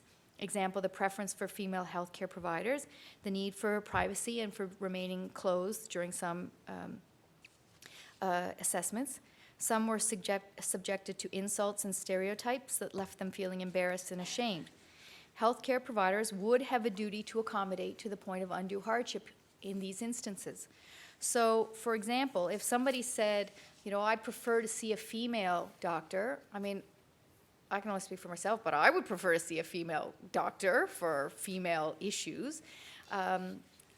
there may be a duty on the healthcare board to accommodate those legitimate requests if they're related to a legitimate religious or cultural need. However, that's obviously balanced against, you know, the ability of them to even provide that service. There may not be any female doctors available in that particular rural location, say for instance, or it just wouldn't be financially possible to provide, you know, your choice of doctor for every person. But it's certainly something that, that would need to be worked out. These are not new issues. They've been dealt with across the country, across the world, this issue of accommodation.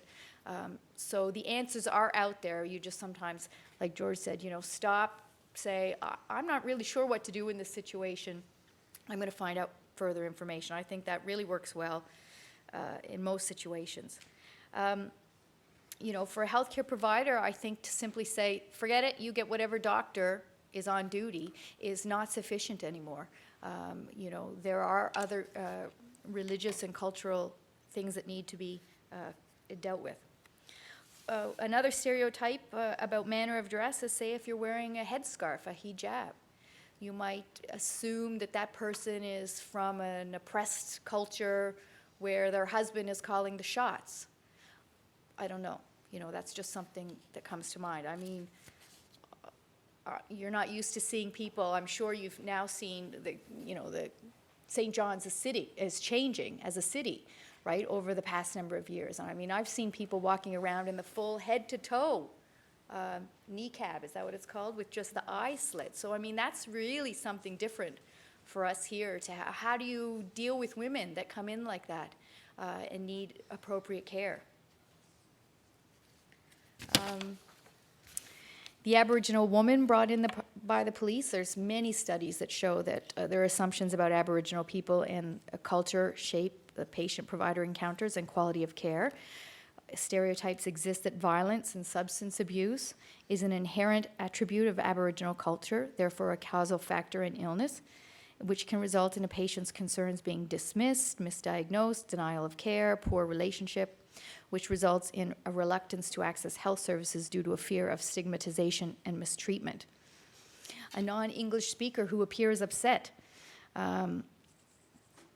This Ontario report about new immigrants in healthcare said that there were many instances where primarily like family doctors, healthcare providers, refused to take new immigrants as patients. I've even heard about them refusing to take older people as patients.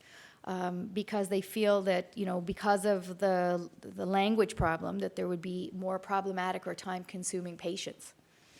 Also, another thing to consider is the deterioration of, you know, your English skills when you're under stress. My husband is from Colombia, and I win every argument because as soon as we start to fight, he can't speak English, even though he's perfectly fluent in English. But his thoughts get all jumbled up and he can't, so I'm like, I win all the time. So, I mean, these are certainly things that you need to be aware of. Sometimes it's just as simple as spending a little bit of extra time with that patient to try and work out the problems. I mean, I remember when I was pregnant with my both my kids, I had a great obstetrician. He was wonderful, but I mean, 2 minutes I was in there. And he was backing out the door as I was saying, excuse me, can I have one more minute? And here I am, like a well-educated person. My husband is a physician. I had all these resources available to me. And like, you just don't have the time because you're too busy. But sometimes just a little bit of extra time to talk to a person really makes a difference. Another thing that I thought was really interesting in these reports was the fact, little simple things like asking a person, how do you pronounce your last name? My last name is Majid. No, it's not a very common Newfoundland name. All you have to do is ask me, right? That, I think, is a lot better than, you know, not naming the person or just refusing to even talk about, you know, mention it, Miss, Mrs., you know, whatever, rather than trying. Even if you mangle it, at least you're trying. There was one interviewee said that hospital staff had decided to change her name using an anglicized form instead of her own name. I only thought that happened at like Ellis Island in the 1800s, but I guess, you know, it still happens in some settings today. The other thing, the last point that I'll make is the lack of just general cultural awareness. about different cultures. The Association of New Canadians does really good presentations on this kind of cross-cultural understanding, and I found them very informative. I think I'm kind of, I'm multicultural. I'm married to a Spanish person. My father's from the West Indies. I grew up in Canada, but I mean, even I'm still not aware of all the different things that come into play when different cultures are involved. It may lead to improper care for refugees from war-torn countries, or for example. My kids, at Christmas time for school, they had to do up these little boxes for different charities that they send overseas. And in it, I never realized, but I mean, obviously, I wouldn't have sent something like a little war toy in any event, but they had to specifically say on the instructions, do not send guns or anything related to war or soldiers or whatever. And I mean, it made me kind of think, because we're so sheltered here, and my son is playing, Star Wars and this and that all the time, but you don't realize the impact that might have on people in different countries.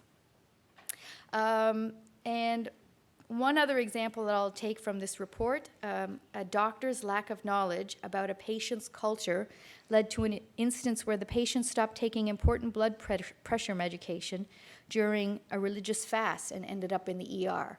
So simple things like during Ramadan, Muslim people fast, so you need to be aware of the impact that might have on medication, as simple as that.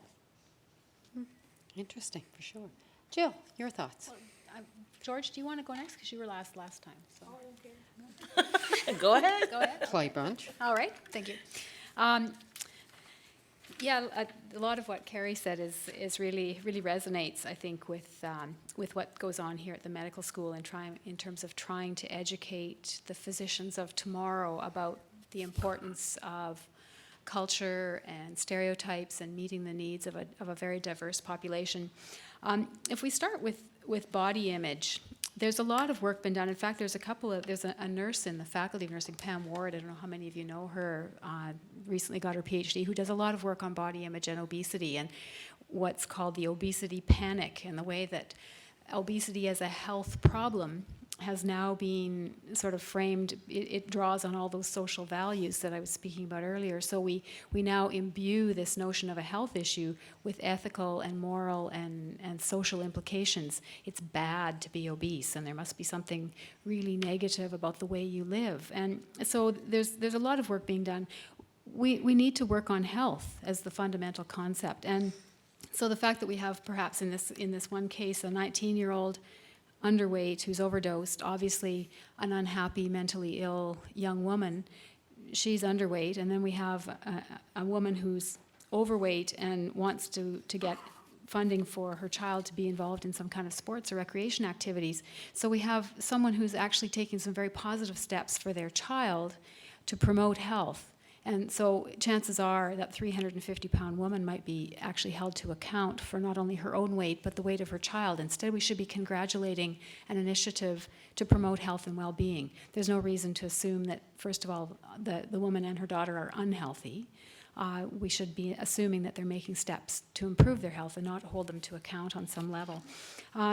It's those kinds of assumptions that are really problematic. It's quite possible that the underweight female is not anorexic, as might be conveyed by the case, but maybe just not eating because she's depressed. There's many reasons why this could be happening, and so it's really important to explore all of those possibilities. When it comes to the issue of prominence, the 33-year-old male who's an inmate in the local correctional facility, we know about the social determinants of health, right? We know about things like gender, socioeconomic status, educational status, employment, social networks, all those things that contribute to our well-being, safety, housing. All those things contribute to health. But those same things contribute to criminal behavior. So they're the social determinants of health are also the social determinants of our actions within the community. So young men, a 35 or a 33-year-old man who's in a correctional facility, chances are he didn't have safe housing, he didn't have a good education, he didn't have a good social network. So all the same things that would have contributed to poor health for this young man have also contributed to his place, his lack of prominence, the fact that he's in this correctional facility. So if we turn this around and say, well, he's not a criminal, he's an unhealthy young man who's had who's had some really negative things happening in his life, we can see him in a much different light, and we might approach his health problems in a different way as well. The 45-year-old male with, is a prominent politician. Well, there again, the social capital. We might assume that, gee, he's riding high. Everything's great with him. Maybe he's got a little health issue. We deal with him in a very cursory way. Perhaps we don't explore in any depth what his issues are either, because we assume that he will bring to us all of the concerns that he has. We don't have to probe, that he knows how to deal with things. But maybe we're going to miss something if we don't actually ask all the questions and do a good history. And so making assumptions about the social capital that this man brings and missing the opportunity to explore very thoroughly what his issues are is also a problem. Manner of dress. I think Carrie did a great job of talking about the ethnicity piece and the fact that we might make judgments about the household dynamics based on what women wear when they come into the emergency room. I'm not sure how many of you have had this experience, but I raised 3 active boys who made rare visits to the emergency room, but occasionally presented with something that looked like I only had one with a broken bone, I guess, but we're sitting in the emergency room and the nurse comes in with the form to check off about all the risk for abuse, that's the normal thing, and my son is climbing up the wall and around the blood pressure cuff and down, and she said, yeah, okay, I can see how that would happen.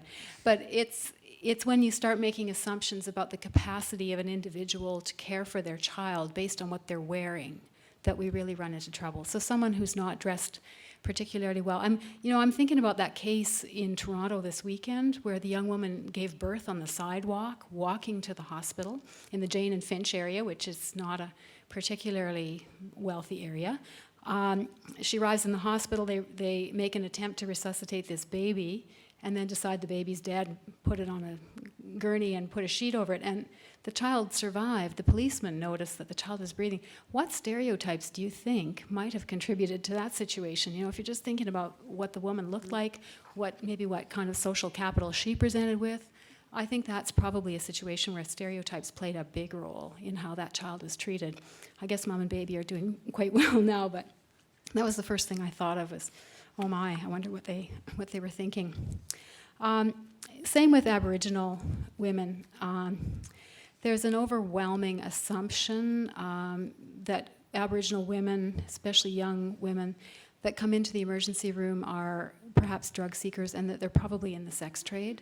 And that there was a case in Saskatchewan in 1995 in which a woman was picked up by 2 university students. In fact, one hid in the trunk of the car so that the Aboriginal woman would get in the car because she knew she knew enough not to get in the car with 2 men.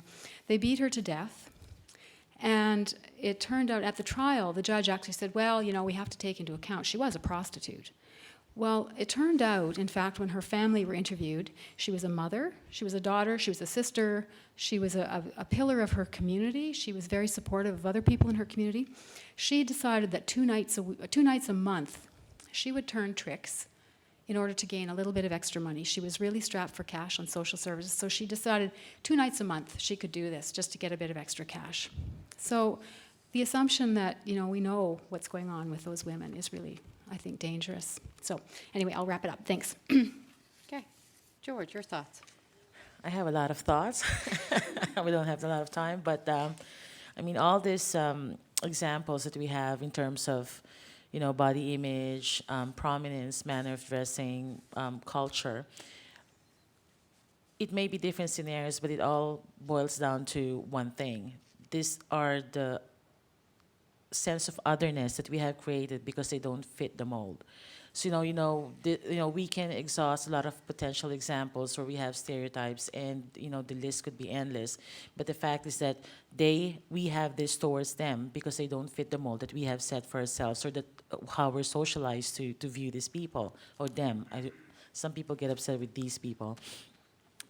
But anyway, the thing that I want to focus on is, Carrie and Jill has focused on a lot of the stereotypes and what potential realities they have compared to what we have in our minds. But I would like to focus on is that, to emphasize that whichever situation we face, number one, we need to start where the client is. You know, it's okay to have these stereotypes in our heads. We're not going to be rid of them fully because it's always going to be there. We see it in the media. You know, we see it on TV, we watch it, we read it in newspapers, we read it in books, we read it in fictions. But what we need to do is start where the client is. Start asking questions. So, you know, how can I help you? You know, why were you here? What are the services that you needed? Is there any information that you would like to have?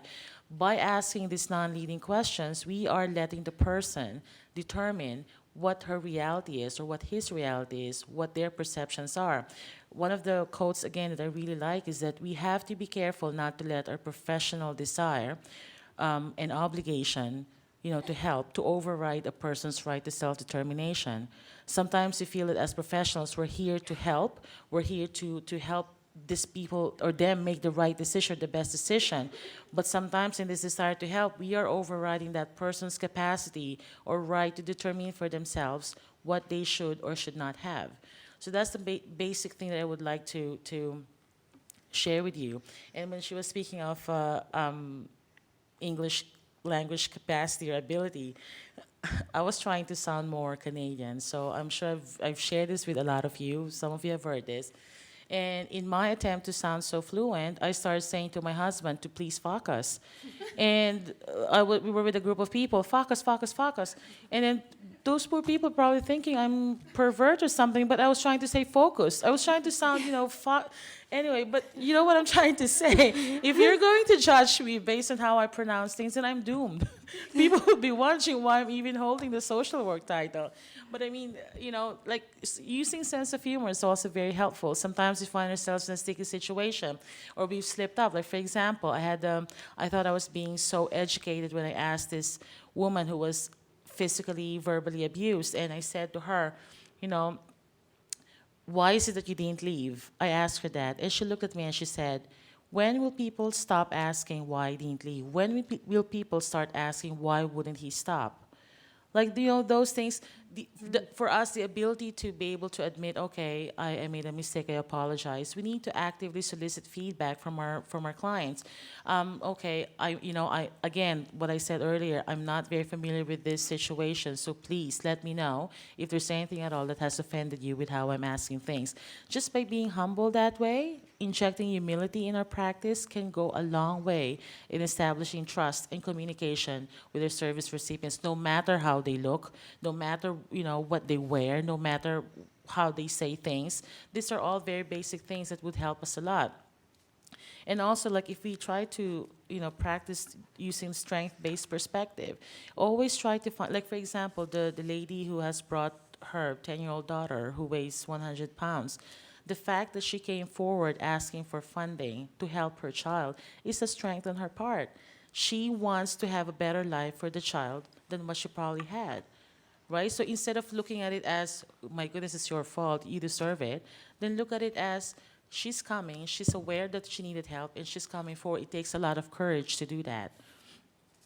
And then the other thing too that I want to emphasize is, you know, treating people with equality and fairness. Like the example about prominence, this man who, 45-year-old male who's a prominent politician versus the 33-year-old male who's an inmate. I would probably view the inmate person as, you know, I'm scared because he might kill me if I turn my back. Maybe I should position myself in a way that I could exit right away, you know, if he attacks. And then when I look at the politician, maybe I would be so scared to even explain myself because, you know, wow, he's awesome. You know, I might have some repercussion if I say the wrong thing or not provide him what he wanted. But the bottom line is we can't afford to be biased this way. We can't afford to be prejudiced this way. Whether it's in our head, we need to provide the same service, whether Joe Blow here is prominent or whether Joe Blow here is not. Everything is equal because the minute that we let our own prejudice act out in terms of the services that we provide, then that's when we start facing, you know, ethical dilemmas in our practice. Like another example is cleanliness. You know, a lot of healthcare practitioners, especially in the community, that's a big, big issue. You'll read reports saying, okay, the house is dirty, not very clean. But then I would like to ask you, time is up. I would like to ask you, just one last thing. How do you define cleanliness? Do you define cleanliness as free of clutter, or do you define cleanliness as in your house is sparkling? Like, like a lot of these things, we need to be very careful and at the same time be open that we can be liable to make mistakes and do something about it, right? So, thank you. Thank you. I think that was excellent, and conscious of the time now. So what I'm going to do is I'm going to open it up for questions, if anybody has any, because we just have that opportunity. Siobhan is there on the computer. If there's a question there, Siobhan, have you got one? One is for George. George, okay. Okay. He starts with some very nice commentary, which I'll leave out, but very complimentary. Thank you. Having mentioned the oppression that you personally experienced, how has stereotypes impacted your ability to advance seniors' issues? Just repeat a little bit of it then, George. So there were some compliments, by the way, of people saying, but they were asking about our own personal experiences. So how did it impact Choices. sorry, what was the last, how did it impact how I advance? Has stereotypes impacted your ability to advance seniors' issues? It helped me a lot because I find that I have deeper understanding of what it's like to be subjected to stereotypes, and that because of that I can empathize more with how older people who have been put in several boxes, how I could reach out to them and how I could explain to other people, not just based on book knowledge, but on also what it feels like. So it's helped me a lot. Like, it does. And it's interesting when we first pulled the panel together, and they said, and we know firsthand just from being a CFA, we didn't mention that one, that come from away label, but they all laughed, and they brought it up themselves, and that impact that's there. That's right. So Sorry, can No. I just add two specific examples? Just just to help you understand too. Like, for example, I was able to get a CEO job in Nova Scotia, and people would be saying, "Wow, she's so educated, she's so good." However, I've also heard comments like, maybe they have the affirmative action policy there, or maybe she's getting the job because they need to be well represented in terms of visible minority. I can never win. Either I get it, or for example, I'm married to a Caucasian man, and I know some people were saying, "Wow, good for you," and yet I also know for a fact that some people were saying, "Oh, maybe she married him for citizenship because she wants to be Canadian." These kinds of situation, the dichotomy of whether you reach something or achieve something is always with a measure of maybe because of, right? So, and it's helping me a lot with advancing my work with older people because, again, I understand what it's like. I have a question up here. This may not even be relevant, so just feel free to say so. But Jill, when you mentioned about the abuse things in the news recently, one of the things I thought you were going to bring up was the W5 presentation on the atrocious abuse of the elderly, that program. And I was just appalled at it, but I was almost just as appalled at the fact that there hasn't been anything, at least that I have heard, from the Canadian Medical Association, from the Canadian Nurses Association, from the Human Rights Commission, because this is obviously, discrimination against elderly when the care is not in place to look after them, or the Social Work Association. No one has come forth and said anything about this terrible situation. And it's not just a case, it's the W5 documented over 10,000 across the country. And that may not be, somebody was saying that, well, that don't happen here. Maybe the extent of it don't, but when you look at some of the situations in this province, you shake your head. Because we have a group of seniors, for example, in personal care homes. And there's no requirement for the personal care homes to have one person on with any training. And these are frail, elderly people. So where is the societal, I think, Carrie, you mentioned societal prejudice. Is it that we think that this group of people do not need appropriate care? Like, would you have any other target group of people in our society without adequate protection and care for them? Just a comment. Thank you for that, and I'm conscious of the time, but I don't know if there's a general reflection that you want to make, or you certainly highlighted the situation quite well, so that awareness, I think we heard that, is a first step, bringing forth challenges to people to speak out. Well, it's always the people who have the least voice, the people who have the least power, who are most subject to this kind of abuse. I think elder abuse has hit the radar of a lot of organizations. I think it's probably a muted response at this point, because whenever we have something like that, we all have to take responsibility for it if we flag it too carefully. But I think certainly physicians and nurses and social workers are aware of elder abuse, and I'm sure there are probably things being put in place. But yeah, I mean, it is shocking to see the extent to which that expose brought it to the fore. Siobhan, I believe you have one more question there. This question is for Carrie. For an individual that feels that they're being discriminated against because of their sexual orientation, for example, how does the Human Rights Commission support that individual when they're fighting against a large organization? Well, as I described briefly in my presentation, like, we wouldn't go and advocate with that person when they're fighting the organization, but what we would do is, if they felt that they had reasonable grounds, they could file a complaint and it would work its way through our legal process. We're really supposed to be seen as being as independent as possible, and even though I know that this happens all the time in the workplace, it's certainly something that would have to work through our process, rather than us going and advocating as if we were, like, say, a human rights association or something like that. For the questions? Okay, I think we'll bring it to a close because of the timing. We did have, I'm sure they have a few more notes or comments, but I'll let you come down to the front and speak to them, or contact us, and we'll provide information as appropriate to connect with some of these, or go to your own organizations to ask questions. There's different committees and structures around in every single regional health authority or in the public system, so there's all kinds of opportunities to dig in there. I mean, the goal of today's education session was to highlight some of the stereotypes that are perpetuated in society, but also in our communities and in our organizations, and more specifically in our practice. Change starts with us. And I think that was one of the message. And I think the second message was change starts with awareness.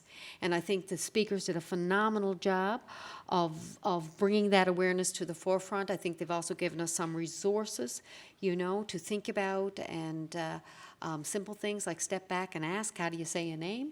It's something that is easy to do, but you know what? It's huge. It's huge. It shows respect. So I think there's a full range of resources that have been provided today. As I said, there's evaluation forms here. We'd like for you to get your feedback. There's evaluation forms on our website. So again, I'd like your thoughts for the next session. And this has been a webcast, and it's recorded. So it will be a DVD that we'll actually upload to our website. So if you think this is a good opportunity for somebody else to have heard, or have been able to capture elements of this, you certainly can have the opportunity when we get the DVD, and so give us a couple of weeks by the time we get it and get it uploaded. It will be available for you to listen to again. So we thank you on behalf of the Association of Registered Nurses of Newfoundland and Labrador, on behalf of the Newfoundland and Labrador Association of Social Workers, and our sponsors, Munn School of Nursing and the Newfoundland and Labrador Health Boards Association, and a particular huge thanks to a fabulous panel, guys. Thank you so much, and have a good day. The evaluations, you want to go on?